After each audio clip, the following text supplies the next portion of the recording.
কিন্তু করতে পারি, বাট করছি না, সময় দিচ্ছি। কালকে ওই যে বৈশাখী টেলিভিশনের অশোক চৌধুরীকে নিয়ে একটা প্রোগ্রাম করেছি। আমি 15 মিনিটস নিয়ে আমার দেশে কাজ করছিল, সেটা নিয়ে কাজ করার সময় আমার টিমের এই খবরটা অশোক চৌধুরী জেনে যায়। পরশুদিন সে করেছে কি, সে তাদের ওই অফিসের একটা গ্রুপ আছে, ওই গ্রুপের মধ্যে সে আপনার মেসেজ পাঠিয়েছে যে সবাইকে কাউকে না জানিয়ে সে চলে যাচ্ছে, এই জন্য দুঃখিত, কেউ যেন কিছু মনে না করে, সবার কাছে দোয়া চেয়েছেন। তারপর থেকে সে পলাতক। এর কারণ কি? কারণ এই যে মেয়েরা যে আমার কাছে বক্তব্য দিচ্ছিল যে তার কাছে কিভাবে যৌন হয়রানির শিকার হয়েছে, সেটা মানুষ জেনে যাবে এবং তার বিরুদ্ধে এখন মামলা হবে, পুলিশ খুঁজবে, তার আগে থেকেই তিনি চলে গিয়েছেন। এইরকম এই সাংবাদিকতা, এই যে বাংলাদেশের টেলিভিশন পত্রিকা বিভিন্ন জায়গায় এরকম বহু লোকজন আছে যারা কিনা আমাদের কথা শুনছে না। আমাদের দাবি একটা ছিল, সেটা হচ্ছে যারা এই কয় বছর দালালি করেছে তারা মিডিয়াতে থাকতে পারবে না। আমাদের সেই দাবি মানা হয় নাই। একজন আছে, সে নিজেকে বলে যে তাকে নাকি তারেক রহমান নাকি তাকে পাঠিয়েছে। তো আমি কথাটা সরাসরি বলছি যাতে তারেক রহমান এবং বিএনপি তার ব্যাপারে ব্যবস্থা নিতে পারে। ওয়াহিদুজ্জামান RTV-তে সে বসেছে, দখল নিয়ে 5 লাখ টাকা বেতন নিচ্ছে মালয়েশিয়াতে বসে। আবার দেশে কয়েকজন, আমার সাথে 2-3 জন টেলিভিশন পত্রিকা মালিকের সাথে কথা হয়েছে, তাদেরকে সে থ্রেট করছে। তাদেরকে নাকি তারেক রহমান নাকি তাকে বলেছে যে ওইগুলো দখল করতে। এখন দখল করবে না যদি নাকি ওরা কিছু টাকা পয়সা দেয়। কারো কাছে 2 কোটি, 3 কোটি, 5 কোটি করে টাকা যাচ্ছে। এই ওয়াহিদুজ্জামান অ্যাপোলো, সে RTV দখল নিয়েছে, কোনো সমস্যা নাই। তারেক রহমানের নাম ভাঙায় নিলেন, আমাদের কোনো সমস্যা নাই। আপনি তো আওয়ামী লীগের দালালি করেন না এতদিন, কিন্তু যাওয়ার পরে সে আওয়ামী লীগের পোলাপানকে ওইখানে বসায়, তারপরে বিএনপির পোলাপানকে ওইখান থেকে বার করে দিচ্ছে, আওয়ামী বিরোধী লোকজন ওইখান থেকে বের করে দিচ্ছে। এই হচ্ছে এই অ্যাপোলোদের চরিত্র। মুসাদ্দেক হোসেন ফালু, তাকে RTV-তে ঢুকতে দেওয়া হচ্ছে না। তো এগুলো নিজেদের লোকজনকেই নিজেরা, আপনি ওই যে ওইদিকে আরেকজন আছে, সে কিনা আপনার হায়দার টায়দার, তাদেরকে বসায় রেখেছে। DBC-তে এখনো পর্যন্ত এক পাল রয়েছে। তো এই যে সরানো হচ্ছে না, আমরা কিন্তু এক এক করে সবগুলো ধরবো। তখন হাত পা ধরে চাপাচাপি করলে লাভ হবে না। একজনের কোনো রিকোয়েস্ট, যে রিকোয়েস্ট করে, সেটা খালেদা জিয়া করুক, তারেক রহমান করুক, যে মনে চায় করুক, কারো রিকোয়েস্ট কিন্তু শুনবো না। ভালোই এখনো সময় দিচ্ছি। অশোক চৌধুরীর মতো ধরার আগে সুন্দর করে এগুলোরে সরান। আপনাদের কাছে আমাদের কোনো চাওয়া নেই। আপনি বিএনপি করেন, জামাত করেন, আমি 2 দলই করি। আমার বিএনপি জামাত নিয়ে কোনো সমস্যা নাই। কিন্তু আওয়ামী লীগের যে দালালরা এতদিন ছিল, যারা শেখ হাসিনার সব লুটপাট, খুন, গুম এগুলোর বৈধতা দিয়েছে, সেটার বিচার করতে হবে এবং তাদেরকে ওইখান থেকে সরাইতে তো হবেই। এটা নিয়ে তো কোনো প্রশ্নই নেই, এবং বিচারও করতে হবে। সো এই জায়গাগুলো আপনার হচ্ছে। এখন যেটা বলছিলাম সেটা হচ্ছে যে এই সন্তোষ শর্মা, প্রথম আলো, ডেইলি স্টার, এদেরকে জোর করে ওইখান থেকে সরাইতে হবে। একটা জুজুর ভয় দেখায় দাড়ি টুপিওয়ালারা, এদেরকে দেখলে পশ্চিমারা এই করে ফেলবে, ওই করে ফেলবে। আমি চাইও না সেরকম পরিস্থিতি তৈরি হোক, কিন্তু এই বাংলাদেশের মানুষ শাসন করবে। আপনি যা মনে চায় তাই করছেন। হিন্দুরা, তারপরে ওইদিকে ইস্কন টিস্কন, যা মনে চায় তা করবে, তাদের কিছু বলা যাবে না। আর আলেমরা মাঠে নামলে পশ্চিমারা এই করে ফেলবে, ওই করে ফেলবে। কি করে ফেলবে? পশ্চিমারা এই রক্ত দিয়ে তারপরে দেশ স্বাধীন করছে, তাদের এই স্বাধীনতা নাই, তারা এটা চাইতে পারে না। এখনো পর্যন্ত ভারতের দালাল প্রথম আলো, ডেইলি স্টার, তারা এইভাবে প্রকাশ্যে চলবে। তাদের এখানে এই আন্দালিত রহমান, পার্থ, রুমিন ফারানা, মঈন খান, নুরুল হক, রাশেদ খান, এরা গিয়েছে। সব কয়টাকে মনে রাখা হবে, বলে রাখলাম। ভালো, আপনাদের সাথে এর মধ্যে অনেকের সাথে আমার খুব ভালো সম্পর্ক ছিল, সব কাট আপ, একটাকেও ছাড়া হবে না। যখন যেটাকে সুযোগ পাবো একদম ভরে দেওয়া হবে, এটা বলে রাখলাম, একদম প্রকাশ্যে হুঁশিয়ারি করে রাখলাম, লাভ নাই। তো এদেরকে যারা জায়গা দিচ্ছেন তাদের ব্যাপারে আপনার করতে হবে। শিল্পকলা একাডেমি, তারপরে বিভিন্ন গণমাধ্যম, ভাই আপনাকে জোর করে যাইতে হবে। ওই যে কওমি সম্ভবত তারা, বা চরমনে আমি জানি না, কলরব আছে, সাইমুম শিল্প গোষ্ঠী আছে। বাংলাদেশের এই আপনাদের শিল্প গোষ্ঠী নাই ইসলামী ভাবধারার? আরে ভাই, আপনারা যা দখল করবেন, শিল্পকলায় নাটক হবে, আপনারা যেটা করবেন সেই নাটক হবে। এই নর্তকীদের নাটক হবে না, ভারতের এই উদিচিয়ার, এই ছায়ানট, এদের নাটক হবে না। আপনারা নাটক করবেন, আপনারা গান গাবেন, আপনারা শিল্প চালাবেন। এই দেশের শিল্প চলবে আপনাদের কথায়। আমি অনুরোধ থাকলো, যারা এই ধরনের শিল্প গোষ্ঠীগুলো আছেন, আপনাদের এখান থেকে আপনারা দাবি করবেন কেন ডিজি কি হবে? আপনারা ডিজি বানাবেন ওইখানকার, আপনাদের কথায় শিল্পকলা একাডেমি ডিজি হবে। সো আপনাদের মধ্য থেকে হবে। আপনারা যে নাটক করা শুরু করেন, ওরা একটা বের করেছে, কয়দিন আগে একটা নাটক করেছে, নাটক করে বলছে ওদেরকে নাকি নাটক করতে দিচ্ছে না, নাটক করতে বাধা দেওয়া হচ্ছে। এগুলো সব গোয়েন্দা সংস্থার বানানো, এখনো তো র অ্যাক্টিভ না, ওদের বানানো। ওদেরকে বাধা দেওয়া যাবে না, আমরা নাটক করব, নাটক করতে চাই, আপনারা যা নাটক করবেন। মানে খুব সূক্ষ্মভাবে চিন্তা করতে হবে, সময়টা মানে খুব দ্রুত চলে যাচ্ছে। অতএব কে কোনটার দখলে নেবেন, কে কোনটা কার কথায় চলবে, সেটা দায়িত্ব নিবে এই দেশের মানুষ যারা কিনা রক্ত দিয়েছে। এইখানে এই কোনকার কোন ফারুকি টারুকি এইসব চুচিলরা এখানে জীবনে কোনোদিন বাংলাদেশের মানুষের পাশে এসে দাঁড়ায় নাই, ওদের কথা এই দেশ চলবে না। সো আপনাকে জোর করে দখল করতে হবে। এই এখন যদি মনে করেন আপনি সন্তোষ শর্মারে থাপড়াইতে গেলেন আপনি কালবেলাতে, তো সন্তোষ শর্মা কালবেলায় গেলে কি হবে, পুলিশ ধরবে আপনারা, পুলিশ ধরে কি করবে, গুম করে ফেলবে। আমরা ঘোড়ার ঘাস কাটি না বসে বসে। ডেইলি স্টারের মাহফুজ আনাম যদি অফিস থেকে ওঠার সময় যদি ওরা ধরে থাপড়ায়, পোলাপান যদি জুতা টুতা মারে, কি করবে, আপনার ধরে নিয়ে যাবে, রাইট? তো কি হয়েছে, সমস্যা কি? আমরা কিন্তু এটা করব, আগে থেকে বলে রাখলাম, এটা কিন্তু করা হবে। মানে আপনারা না করলেও আমরা কিন্তু এটা অর্গানাইজ করব, সময় দিচ্ছি। তার আগে এদেরকে সরাইতে হবে। প্রথম আলো এখন পর্যন্ত গত সপ্তাহে নিউজ করেছে, বগুড়াতে একটা ছেলেকে পাঞ্জাবি টাঞ্জাবি পরায়া, টুপি টুপি পরায়া, তারপরে র্যাবের সাথে আইনা মিডিয়ার সামনে ট্রায়াল দেওয়া হলো। কি, সে তার মাকে খুন করেছে, খুন করে তারপরে ফ্রিজের ভেতরে ঢুকে প্রতিটা, প্রথম আলো শুরু করলো, প্রতিটা টেলিভিশন পত্রিকা নিউজ করেছে। মাদ্রাসার স্টুডেন্ট, প্রতিটা বলা ভুল হবে, মানে কয়েকটা বাদে বেশিরভাগ মাদ্রাসার শিক্ষার্থী মাকে 500 টাকার জন্য খুন করে ফেলেছেন, খুন করে ফ্রিজের ভেতরে। কি ভয়ঙ্কর, মাদ্রাসার শিক্ষার্থী, বুঝতে পারছেন? তার 2 দিন পরে দেখলাম ভাড়াটিয়া খুন করেছে, তার মাকে খুন করেছে। এই খবরটা সত্য না, তাহলে এই খবরটা ছড়ালো কে? এগুলি হচ্ছে প্রথম আলোর সূক্ষ্ম কারচুপি। তারা প্রথমে করে, গোয়েন্দা সংস্থার তাদের লোকজন আছে না, সেগুলো দিয়ে করায়। মিডিয়াতে তাদের একটা চক্র আছে, এরা মিলে এটা করে। সো এই সূক্ষ্ম এই চক্রান্তগুলো, যে তোফাজ্জল মারা গেল না ঢাকা বিশ্ববিদ্যালয়ে, সূক্ষ্ম চক্রান্ত। এই চক্রান্ত বুঝার ক্ষমতা সবসময় হবে না। বাট একটা জিনিস মাথায় রাখেন, প্রথম আলোকে যদি কিছু নাও করেন আপনারা, প্রথম আলোকে খেলতে দেওয়া হবে না। সরকার যতই করতে চান, তার পেছনে দাঁড়াইতে চান, প্রথম আলোর প্রতিটা নিউজকে এই ধরনের কাউন্টার দেওয়া হবে। বাধ্য হয়েছেন না ওইটা বলতে? কেন করেছে জানেন? এইখানে লোক পাঠিয়েছিলাম বগুড়াতে, ওই ছেলের বাসায়। তো আমার ধারণা যে এটা তাদের তো গোয়েন্দা সংস্থা প্রথমে একটা নাটক সাজাইতে গেলে ওইখানে কয়েকদিন পাহারায় থাকে, সেই পরিবারের আশপাশের লোকজনের কিছু বক্তব্য নেওয়ার পরে এই গোয়েন্দা সংস্থায় নাটকটা আস্তে করে ঘুরে ফেললো, বললো যে না, ওর মাকে খুন করেনি, কারণ বের হয়ে যেত। অতএব প্রথম আলো যতগুলো এইভাবে নাটক সাজাইতে যাবেন, সব কটার কাউন্টার দেওয়া হবে। এই আগের মতো জঙ্গিবাদ টঙ্গিবাদ এইসব বললে নাটক সাজায় মানুষকে হত্যা করবেন, বাংলাদেশের মানুষের বিরুদ্ধে যা কাজ করবেন, এটা করতে দেওয়া হবে না। যাই হোক, আমি আমার কাজ করছি ভাই, আমার জীবন যতদিন থাকবে ততদিন আমি আমার কাজ করে যাব।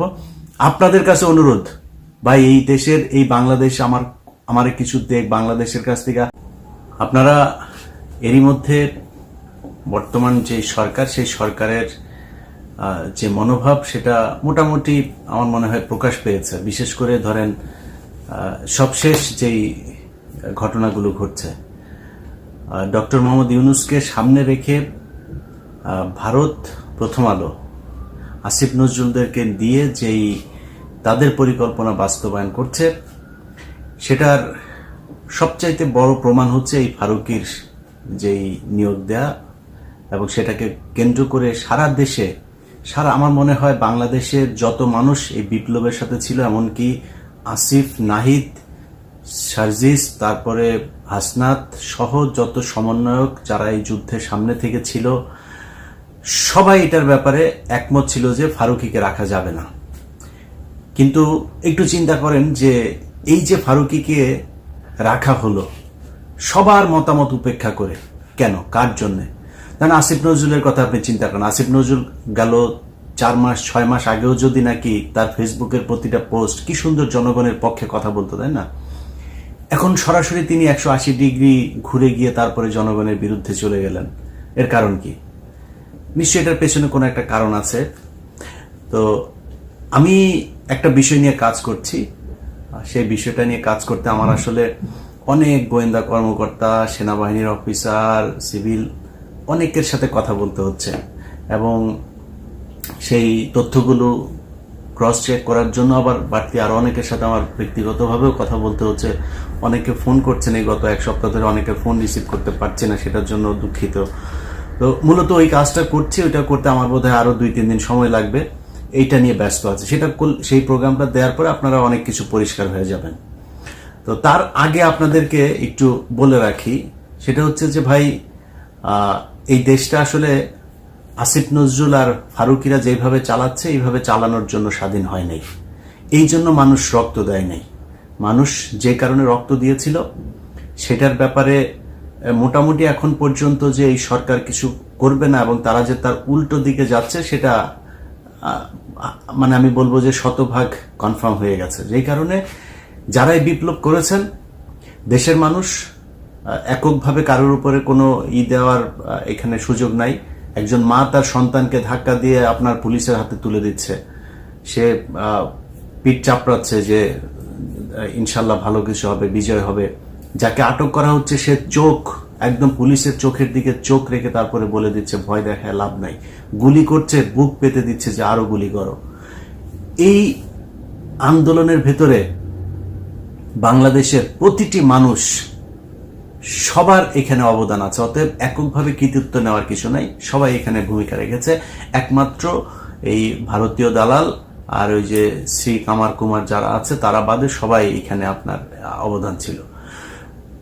অতএব এই বিপ্লবের পরে যেভাবে গা ছাড়া দিয়ে তারপরে সবাই মনে করলেন যে বিজয় হয়ে গিয়েছে, ঘরে চলে গেলেন, এইটা হচ্ছে আমাদের সমস্যার সবচেয়ে বড় ভুল ছিল এই জায়গাটা। অতএব এইটা ঠিক করতে হবে। যারা ছাত্ররা আছেন তাদেরকে আমি বলবো, এই যে গত যেই রদবদল হলো সেখানে মাহফুজ আলমকে আপনার প্রধান উপদেষ্টার বিশেষ সহকারী থেকে সরায় উপদেষ্টা বানায় দেয়া হলো। নাহিদ ইসলাম, তারপরে আসিফ, তাদেরকেও এখান থেকে সরানোর জন্য নানান ধরনের পায়তারা করা হচ্ছে। বিশেষ কিছু সিদ্ধান্ত নেওয়ার ক্ষেত্রে আসিফ এবং নাহিদ তাদেরকে জানানোই হচ্ছে না।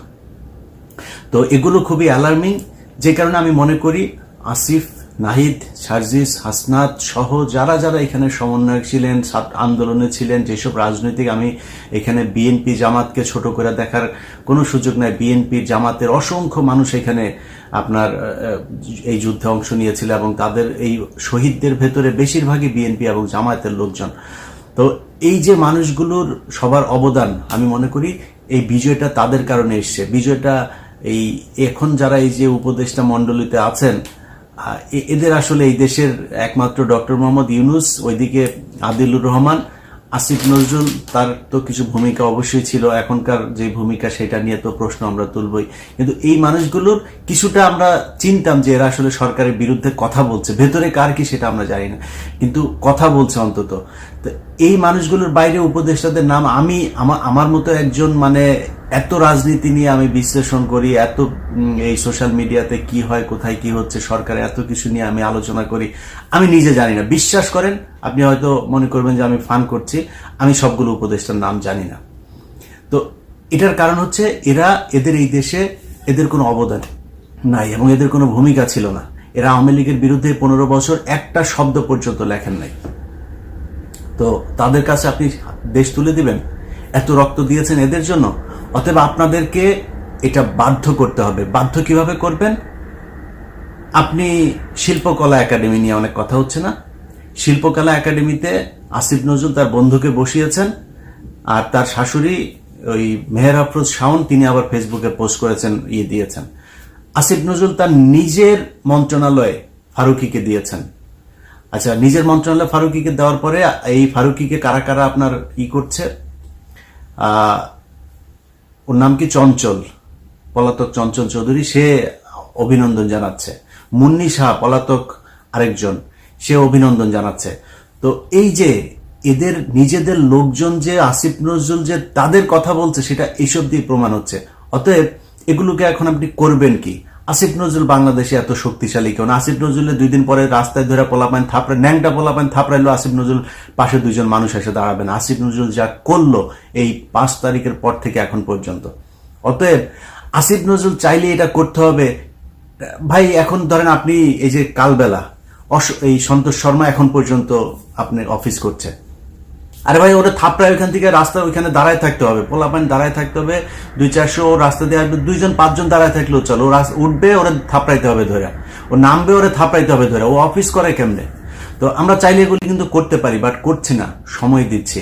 কালকে ওই যে বৈশাখী টেলিভিশনের অশোক চৌধুরীকে নিয়ে একটা প্রোগ্রাম করেছি আমি, 15 মিনিটস নিয়ে আমার দেশে কাজ করছিল, সেটা নিয়ে কাজ করার সময় আমার টিমের এই খবরটা অশোক চৌধুরী জেনে যায়। পরশুদিন সে করেছে কি, সে তাদের ওই অফিসের একটা গ্রুপ আছে, ওই গ্রুপের মধ্যে সে মেসেজ পাঠিয়েছে যে সবাইকে কাউকে না জানিয়ে সে চলে যাচ্ছে, এই জন্য দুঃখিত, কেউ যেন কিছু মনে না করে, সবার কাছে দোয়া চেয়েছেন। তারপর থেকে সে পলাতক। এর কারণ কি? কারণ এই যে মেয়েরা যে আমার কাছে বক্তব্য দিচ্ছিল যে তার কাছে কিভাবে যৌন হয়রানির শিকার হয়েছে, সেটা মানুষ জেনে যাবে এবং তার বিরুদ্ধে এখন মামলা হবে, পুলিশ খুঁজবে, তার আগে থেকেই তিনি চলে গিয়েছেন। এইরকম এই সাংবাদিকতা, এই যে বাংলাদেশের টেলিভিশন, পত্রিকা, বিভিন্ন জায়গায় এরকম বহু লোকজন আছে যারা কিনা আমাদের কথা শুনছে না। আমাদের দাবি একটা ছিল, সেটা হচ্ছে যারা এই কয় বছর দালালি করেছে তারা মিডিয়াতে থাকতে পারবে না। আমাদের সেই দাবি মানা হয় নাই। একজন আছে, সে নিজেকে বলে যে তাকে নাকি তারেক রহমান নাকি তাকে পাঠিয়েছে। তো আমি কথাটা সরাসরি বলছি যাতে তারেক রহমান এবং বিএনপি তার ব্যাপারে ব্যবস্থা নিতে পারে। ওয়াহিদুজ্জামান RTV-তে সে বসেছে, দখল নিয়েছে, নিয়ে 5 লাখ টাকা বেতন নিচ্ছে মালয়েশিয়াতে বসে। আবার দেশে কয়েকজন, আমার সাথে 2-3 জন টেলিভিশন পত্রিকা মালিকের সাথে কথা হয়েছে, তাদেরকে সে থ্রেট করছে। তাদেরকে নাকি তারেক রহমান নাকি তাকে বলেছে যে ওইগুলো দখল করতে, এখন দখল করবে না যদি নাকি ওরা কিছু টাকা পয়সা দেয়। কারো কাছে 2 কোটি, 3 কোটি, 5 কোটি করে টাকা যাচ্ছে। এই ওয়াহিদুজ্জামান অ্যাপোলো, সে RTV দখল নিয়েছে, কোনো সমস্যা নাই, তারেক রহমানের নাম ভাঙায় নিলেন, আমাদের কোনো সমস্যা নাই। আপনি তো আওয়ামী লীগের দালালি করেন না এতদিন, কিন্তু যাওয়ার পরে সে আওয়ামী লীগের পোলাপানকে ওইখানে বসায়, তারপরে বিএনপির পোলাপানকে ওইখান থেকে বার করে দিচ্ছে, আওয়ামী বিরোধী লোকজনের ওইখান থেকে বের করে দিচ্ছে। এই হচ্ছে এই অ্যাপোলোদের চরিত্র। মুসাদ্দেক হোসেন ফালু, তাকে RTV-তে ঢুকতে দেওয়া হচ্ছে না। তো এগুলো নিজেদের লোকজনকেই নিজেরা, আপনি ওই যে ওইদিকে আরেকজন আছে, সে কিনা আপনার হায়দার টায়দার, তাদেরকে বসায় রেখেছে। ডিবিসিতে এখনো পর্যন্ত এক পাল রয়েছে। তো এই যে সরানো হচ্ছে না, আমরা কিন্তু এক এক করে সবগুলোর ধরবো। তখন হাত পা ধরে চাপাচাপি করলে লাভ হবে না। একজনের কোনো রিকোয়েস্ট, যে রিকোয়েস্ট করে, সেটা খালেদা জিয়া করুক, তারেক রহমান করুক, যে মনে চায় করুক, কারো রিকোয়েস্ট কিন্তু শুনবো না। ভালোই ভালো এখনো সময় দিচ্ছি। অশোক চৌধুরীর মতো ধরার আগে সুন্দর করে এগুলোরে সরান। আপনাদের কাছে আমাদের কোনো চাওয়া নেই। আপনি বিএনপি করেন, জামাত করেন, আমি 2 দলই করি, আমার বিএনপি জামাত নিয়ে কোনো সমস্যা নাই। কিন্তু আওয়ামী লীগের যে দালালরা এতদিন ছিল, যারা শেখ হাসিনার সব লুটপাট, খুন, গুম এগুলোর বৈধতা দিয়েছে, সেটার বিচার করতে হবে এবং তাদেরকে ওইখান থেকে সরাইতে তো হবেই। এটা নিয়ে তো কোনো প্রশ্নই নেই, এবং বিচারও করতে হবে। সো এই জায়গাগুলো আপনার হচ্ছে। এখন যেটা বলছিলাম সেটা হচ্ছে যে এই সন্তোষ শর্মা, প্রথম আলো, ডেইলি স্টার, এদেরকে জোর করে ওইখান থেকে সরাইতে হবে। একটা জুজুর ভয় দেখায় দাড়ি টুপিওয়ালারা, এদেরকে দেখলে পশ্চিমারা এই করে ফেলবে, ওই করে ফেলবে। আমি চাইও না সেরকম পরিস্থিতি তৈরি হোক, কিন্তু এই বাংলাদেশের মানুষ শাসন করবে। আপনি যা মনে চায় তাই করছেন, হিন্দুরা, তারপরে ওইদিকে ইসকন টিসকন, যা মনে চায় তা করবে, তাদের কিছু বলা যাবে না। আর আলেমরা মাঠে নামলে, পশ্চিমারা এই করে ফেলবে, ওই করে ফেলবে। কি করে ফেলবে? পশ্চিমারা এই রক্ত দিয়ে তারপরে দেশ স্বাধীন করছে, তাদের এই স্বাধীনতা নাই, তারা এটা চাইতে পারে না। এখনো পর্যন্ত ভারতের দালাল প্রথম আলো, ডেইলি স্টার, তারা এইভাবে প্রকাশ্যে চলবে। তাদের এখানে এই আন্দালিত রহমান, পার্থ, রুমিন ফারানা, মঈন খান, নুরুল হক, রাশেদ খান, এরা গিয়েছে। সব কয়টাকে মনে রাখা হবে, বলে রাখলাম। ভালো, আপনাদের সাথে এর মধ্যে অনেকের সাথে আমার খুব ভালো সম্পর্ক ছিল, সব কাট আপ, একটাকেও ছাড়া হবে না। যখন যেটাকে সুযোগ পাবো একদম ভরে দেওয়া হবে, এটা বলে রাখলাম, একদম প্রকাশ্যে হুঁশিয়ারি করে রাখলাম, লাভ নাই। তো এদেরকে যারা জায়গা দিচ্ছেন তাদের ব্যাপারে আপনার করতে হবে। শিল্পকলা একাডেমি, তারপরে বিভিন্ন গণমাধ্যম, ভাই আপনাকে জোর করে যাইতে হবে। ওই যে কওমি সম্ভবত তারা, বা চরমনে আমি জানি না, কলরব আছে, সাইমুম শিল্প গোষ্ঠী আছে, বাংলাদেশের এই আপনাদের শিল্প গোষ্ঠী নাই ইসলামী ভাবধারার। আরে ভাই, আপনারা যা দখল করবেন, শিল্পকলায় নাটক হবে, আপনারা যেটা করবেন সেই নাটক হবে। এই নর্তকীদের নাটক হবে না, ভারতের এই উদিচিয়ার, এই ছায়ানট, এদের নাটক হবে না। আপনারা নাটক করবেন, আপনারা গান গাবেন, আপনারা শিল্প চালাবেন। এই দেশের শিল্প চলবে আপনাদের কথায়। আমি অনুরোধ থাকলো, যারা এই ধরনের শিল্প গোষ্ঠীগুলো আছেন, আপনাদের এখান থেকে আপনারা দাবি করবেন কেন ডিজি কি হবে? আপনারা ডিজি বানাবেন ওইখানকার, আপনাদের কথায় শিল্পকলা একাডেমি ডিজি হবে। সো আপনাদের মধ্য থেকে হবে। আপনারা যে নাটক করা শুরু করেন, ওরা একটা এই বের করেছেন, কয়দিন আগে একটা নাটক করেছে, নাটক করে বলছে ওদেরকে নাকি নাটক করতে দিচ্ছে না, নাটক করতে বাধা দেওয়া হচ্ছে। এগুলো সব গোয়েন্দা সংস্থার বানানো, এখনো তো র অ্যাক্টিভ না, ওদের বানানো। ওদেরকে বাধা দেওয়া যাবে না। আমরা নাটক করব, নাটক করতে চাই, আপনারা যা নাটক করবেন। মানে খুব সূক্ষ্মভাবে চিন্তা করতে হবে, সময়টা মানে খুব দ্রুত চলে যাচ্ছে। অতএব কে কোনটার দখলে নেবেন, কে কোনটা কার কথায় চলবে, সেটা দায়িত্ব নিবে এই দেশের মানুষ যারা কিনা রক্ত দিয়েছে। এইখানে এই কোনকার কোন ফারুকি টারুকি এইসব চুচিলরা এখানে জীবনে কোনোদিন বাংলাদেশের মানুষের পাশে এসে দাঁড়ায় নাই। ওদের কথা এই দেশ চলবে না। সো আপনাকে জোর করে দখল করতে হবে। এই এখন যদি মনে করেন আপনি সন্তোষ শর্মারে থাপড়াইতে গেলেন আপনি কালবেলাতে, তো সন্তোষ শর্মা কালবেলা গেলে কি হবে? পুলিশ ধরবে আপনারে। পুলিশ ধরে কি করবে? গুম করে ফেলবে। আমরা ঘোড়ার ঘাস কাটি না বসে বসে? ডেইলি স্টারের মাহফুজ আনাম যদি অফিস থেকে ওঠার সময় যদি ওরা ধরে থাপড়ায়, পোলাপান যদি জুতা টুতা মারে, কি করবে? আপনার ধরে নিয়ে যাবে, রাইট? তো কি হয়েছে? সমস্যা কি? আমরা কিন্তু এটা করব, আগে থেকে বলে রাখলাম, এটা কিন্তু করা হবে। মানে আপনারা না করলেও আমরা কিন্তু এটা অর্গানাইজ করব। সময় দিচ্ছি, তার আগে এদেরকে সরাইতে হবে। প্রথম আলো এখন পর্যন্ত গত সপ্তাহে নিউজ করেছে, বগুড়াতে একটা ছেলেকে পাঞ্জাবি টাঞ্জাবি পরায়া, টুপি টুপি পরায়া, তারপরে র্যাবের সাথে আইনা মিডিয়ার সামনে ট্রায়াল দেওয়া হলো। কি? সে তার মাকে খুন করেছে। খুন করে তারপরে ফ্রিজের ভেতরে ঢুকিয়ে প্রতিটা, প্রথম আলো শুরু করলো, প্রতিটা টেলিভিশন পত্রিকা নিউজ করেছে। মাদ্রাসার স্টুডেন্ট, প্রতিটা বলা ভুল হবে, মানে কয়েকটা বাদে বেশিরভাগ মাদ্রাসার শিক্ষার্থী মাকে 500 টাকার জন্য খুন করে ফেলেছেন। খুন করে ফ্রিজের ভেতরে। কি ভয়ঙ্কর! মাদ্রাসার শিক্ষার্থী, বুঝতে পারছেন? তার 2 দিন পরে দেখলাম ভাড়াটিয়া খুন করেছে, তার মাকে খুন করেছে। এই খবরটা সত্য না। তাহলে এই খবরটা ছড়ালো কে?